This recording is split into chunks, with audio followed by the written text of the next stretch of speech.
వినీతా రెడ్డి గారు, real estate ఇప్పుడు పడిపోయిందంటారా లేకుంటే కొనే వాళ్ళకి అవకాశం కల్పించిందంటారా?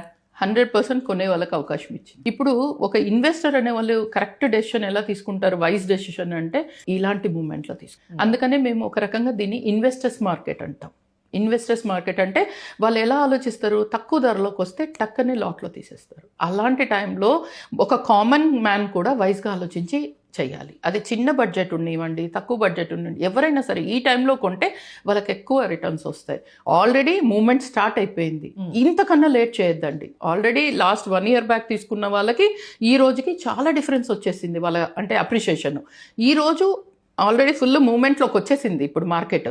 ఈ టైంలో కూడా చేసుకోకుండా పూర్తి డెవలప్ అయిన తర్వాత తీసుకొని అయ్యో నాకు ఎక్కువ పెరగలేదు అనుకునే దానికన్నా this is the right time to invest. మంచి మూమెంట్ ఉంది, మంచి మార్కెట్ ఉంది, and people have to take a decision immediately. ఇప్పుడు డబ్బు ఉంటే ఇప్పుడే తీసేసుకోండి. ఇంకా మనం ఈ రోజు కూడా కళ్ళు తెరిచి చేసుకోకపోతే మన ఫ్యామిలీకి, మన పిల్లల భవిష్యత్తుకి మనమే ప్రాబ్లం చేసిన వాళ్ళం.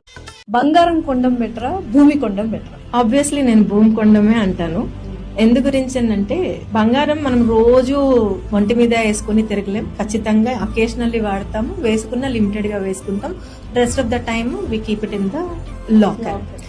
అండ్ దాని యొక్క పెరిగే గ్రాఫ్ ని, ల్యాండ్ పెరిగే గ్రాఫ్ ని చూసినట్లయితే ల్యాండ్ యొక్క గ్రాఫే చాలా ఎక్కువగా ఉంది. మేబీ డిస్పోజ్ చేసేటప్పుడు ఇమిడియట్ క్యాష్ మీకు గోల్డ్ లో రావచ్చు, కొంచెం టైం ల్యాండ్ లో పట్టొచ్చు. Or else land is the ultimate investment. 10 years graph ఇక్కడ, 10 years గ్రాఫ్ ఇక్కడ చూసుకుంటే ల్యాండ్ యొక్క గ్రాఫే మీకు బాగుంటుంది ప్రాఫిట్ పర్. బంగారం